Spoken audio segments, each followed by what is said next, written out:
Article 26, announcing the intent to violate laws with signing statements, and in violation of his constitutional duty under Article 2, Section 3 of the Constitution to take care that the laws be faithfully executed, has used signing statements to claim the right to violate acts of Congress even before he signs those acts into law.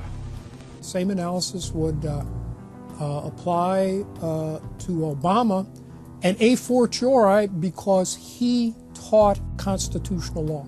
He knows better. He's a lawyer licensed to practice law, who, as I am, who took an oath when he was licensed to uphold the Constitution and laws of the United States of America.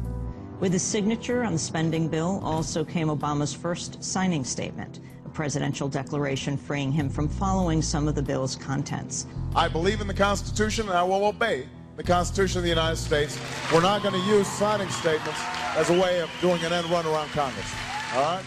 He also promised that he would call on Congress to take at least 5 days to read new legislation before it was voted on.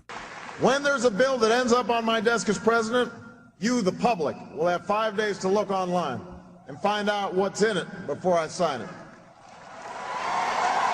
so that you know what your government's doing. But from his first day in power, he has aggressively pressured Congress to quickly pass bills before lawmakers and the public even have a chance to see them. Will state his parliamentary inquiry. Speaker, in order to try to figure out what we're doing, how much damage the country, I tried to get a copy of the bill.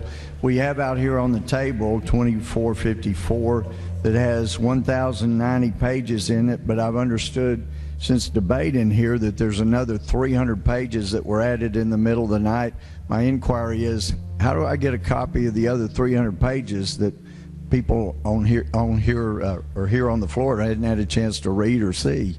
Where do we get that before we cram this down on the American people? Is there somewhere physically in the House of Representatives a copy of what we're voting on?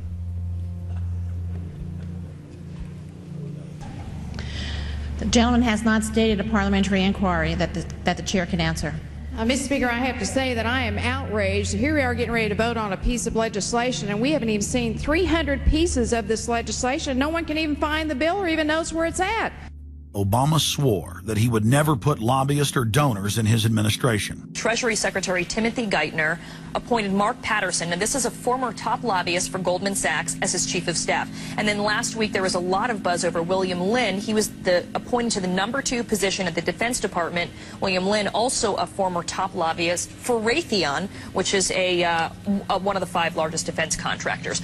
He has now broken all previous records by cramming his administration full of contributors and lobbyists who openly write legislation being proposed by the White House. There's a good reason Obama doesn't want to give the people or Congress any time to read the bills. I'm still needing a copy of the other 300 mysterious pages that we don't get to see here.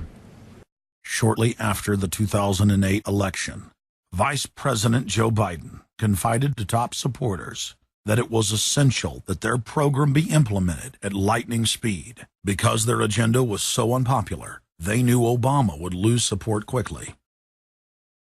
Obama's handlers were in a race to pass a raft of legislation before the people discovered that Obama was just a slicker, updated version of previous puppets. Obama is the New World Order's closer. It's his job to repackage and solidify the tyrannical policies of George W. Bush as progressive and trendy. So part of my job, I think, as president, is to make government cool again. Chris Hedges, author of Empire of Illusion, explained it succinctly. President Obama does one thing, and brand Obama gets you to believe another. This is the essence of successful advertising. You buy or do what the advertiser wants because of how they make you feel. Through Obama, the global establishment are now putting their entire program into high gear. Obama is attempting to dismantle the Second Amendment with more than a dozen victim disarmament bills now in Congress. The key is going to be, I think, for us to come together and say people do have an individual right, and there's nothing wrong with common sense gun laws. Hate crime and cyberbullying bills in the House and Senate would effectively criminalize free speech protected under the First Amendment. It is absolutely true that NAFTA was a mistake. A senior member of the Obama campaign called the Canadian government within the last month to say that when Senator Obama talks about opting out of the free trade deal, the Canadian government shouldn't worry. The operative said it's just campaign rhetoric and don't take it seriously. Campaign officials called the U.S. ambassador to Canada and say, don't worry, it's just campaign rhetoric about NAFTA. The Canadian government put out a statement indicating that this was just not true. So I don't know who the sources. It wasn't true. Amid all of the denials, sources at the highest level of the Canadian government who first confirmed that a call was made, late this afternoon reconfirmed that a call was made. President Obama is promoting the creation of a North American Union and is attempting to expand NAFTA and GATT. President Obama is pushing nation-ending blanket amnesty for more than 20 million foreign aliens living illegally inside the United States. He's also overseeing the hijacking of health care by the federal government, which will nationalize more than 20% of the U.S. economy. And you want us to believe that a government that can't even run a cash for clunkers program is going to run 1/7 of our U.S. economy. No, sir. No. Obama is continuing the transfer of national sovereignty to unelected international bodies like the United Nations and World Trade Organization. And most important of all, under the cover of banking reform, Obama wants to hand dictatorial power over the United States economy to an offshore private banking cartel known as the Bank of the World. Richard, what happened to all those threats from France's president about storming out and about having a global regulator who is going to reach across borders and be able to deal with markets no matter what country they were in? They have opened up the idea of there being some form of other regulator across countries, and I think that's going to come So back. is this some sort of new world order, which Gordon Brown kind of alluded to? I think a new world order is emerging, and with it the foundations of a new and progressive era of international cooperation. The finance heads of the 20 industrialized nations met again in late September of 2009 at the G20 summit in Pittsburgh, Pennsylvania. At that meeting, ministers called for an end to the dollar as the world reserve currency. They also called for a strengthening of global governance and called for a new world order. While the bankers were busy carving up the world at the G20 summit, Barack Obama was in New York City at the United Nations because he's got a new job to chair the United Nations Security Council, the most powerful position in the world government body. President Obama does what no other U.S. president ever has. President Obama presided over the UN's most powerful body. That would be the Security Council. 6,191st meeting of the Security Council. For a couple of hours, you could say Mr. Obama was president of the world. It is the story of a world that understands that no difference or division is worth destroying all that we have built. In my own country, it has brought Democrats and Republican leaders together. Leaders like George Shultz, Bill Perry, Henry Kissinger, and Sam Nunn, who are with us here today. Barack Obama is the first president to hold two posts simultaneously. And there's a good reason for that.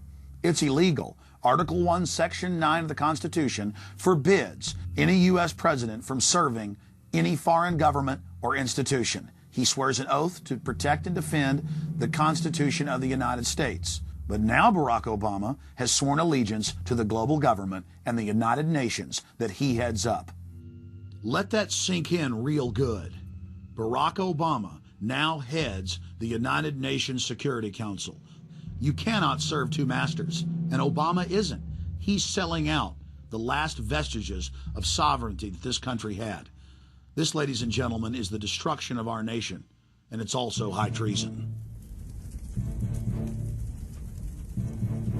Obama's lies are obvious and out in the open. He hides in plain sight. And from the moment he took office, his lies have only increased. Despite the fact that his ratings have dramatically dropped since Election Day, from the mid-80s to the low 40s, a large portion of Americans still gullibly hang on his every word.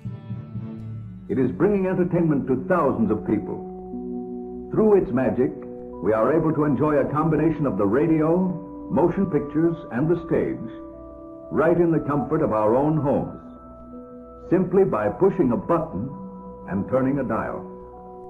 These cells with their electrical charges are scanned by a stream of electrons, completing 30 pictures a second. Compare that crude picture with these of today, and you can judge for yourself how far along the road to perfection television has traveled.